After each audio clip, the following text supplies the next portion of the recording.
Hello friends, வணக்கம் and welcome to my favourite recipes Tamil. இன்னைக்கு ஒரு சூப்பரான ஈவினிங் ஸ்நாக்ஸ் ரெசிபி பார்க்கலாம். மசால் வடை எப்படி செய்யுது பார்க்கலாம். இது நம்ம ஈவினிங் டைமில் டீ காஃபி இந்த மசால் வடை எல்லாம் வச்சு சாப்பிடும்போது நல்லா டேஸ்ட்டாக இருக்கும், நல்லா ஃபுல்ஃபில்லிங்காகவும் இருக்கும். வாங்க மசால் வடை எப்படி செய்யுது பார்க்கலாம். நான் இன்னைக்கு 1/4 கிலோ அளவு கடலைப்பருப்பு எடுத்திருக்கேன். நீங்கள் கடலைப்பருப்புலையும் இந்த மசால் வடை செய்யலாம், இல்லைன்னா பட்டாணி பருப்புலையும் நீங்கள் இந்த மசால் வடை செய்யலாம். 1/4 கிலோ அளவு பருப்பை வந்து ஒரு 2 மணி நேரம் ஊற வச்சு எடுத்துக்கலாம். ஊற வச்சுட்டு இதை நல்லா 2-3 வாட்டி கழுவிடுங்க. கழுவிட்டு நம்ம மிக்சியில் போட்டு அரைச்சிக்கலாம். மிக்சி ஜாரில் பருப்பை வந்து சேர்த்துட்டு நம்ம இன்னைக்கு நல்லா காரசாரமாக இந்த மசால் வடை செய்ய போகிறோம். அதுக்காக ஒரு 4 காஞ்ச மிளகாய் சேர்த்துக்கலாம். இது கூடவே ஒரு 4-5 பூண்டு சேர்த்துக்கலாம். சேர்த்துட்டு இது நல்லா வந்து அரைச்சி எடுத்துக்கணும். ரொம்ப மையம் வந்து அரைக்கக்கூடாது, கொஞ்சம் குறை குறைன்னு அரைக்கணும். அப்போ தான் சாப்பிட்றதுக்கு நல்லா வந்து கிறிஸ்பியாக இருக்கும். இந்த மாதிரி அரைச்சி எடுத்துட்டு வந்துடுங்க. இப்போ இது கூட ஒரு மீடியம் சைஸ் வெங்காயம் பொடியாக அரிஞ்சு சேர்த்துக்கலாம். ஒரு 2 பச்சை மிளகாய் பொடியாக அரிஞ்சு சேர்த்துக்கலாம்.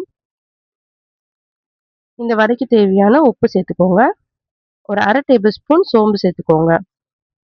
இது எல்லாத்தையும் சேர்த்துட்டு இதை நல்லா வந்து கலந்து விட்டுக்கலாம்.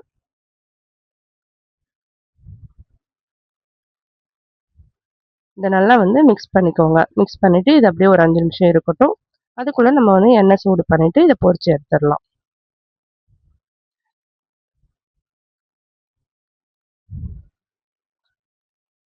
இப்போ வந்து கடாயை வச்சுட்டு அதில் எண்ணெய் ஊற்றிடலாம். எண்ணெய் நல்லா சூடாகட்டும். நல்லா சூடான அப்புறமா நம்ம போட்டால் தான் நல்லா கிறிஸ்பியாக வரும். நல்லா வந்து எண்ணெய் கொதிக்க ஆரம்பிச்சிருச்சு. இப்போ நம்ம வடையை வந்து தட்டி போட்டுடலாம்.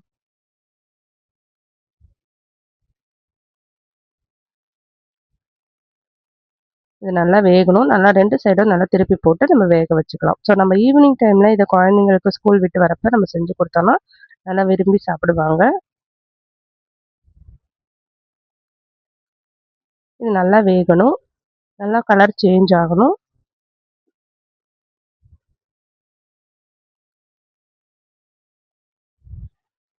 இப்போ நல்லா திருப்பி போட்டுட்டு நம்ம வேக வச்சு எடுத்துக்கலாம்.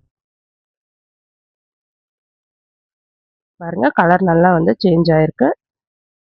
நல்லா வந்து உள்ளேயும் நல்லா வெந்துருச்சு வடை. இப்போ இதை அப்படியே எடுத்துடலாம். ஸோ அவ்வளோதாங்க, சூப்பராக நல்லா காரசாரமாக நல்லா மொறு மொறுன்னு மசால் வடை வந்து ரெடி ஆயிடுச்சு. ஸோ நீங்களும் இதை ட்ரை பண்ணி பாருங்கள். செஞ்சு பார்த்துட்டு எப்படி இருந்ததுன்னு கமெண்ட் பண்ணுங்கள். இந்த வீடியோ உங்களுக்கு பிடிச்சிருந்ததுன்னா நம்ம channel my favourite recipes Tamil subscribe பண்ணிக்கோங்க, லைக் பண்ணுங்கள், ஷேர் பண்ணுங்கள். தேங்க்யூ ஃபார் வாட்சிங்.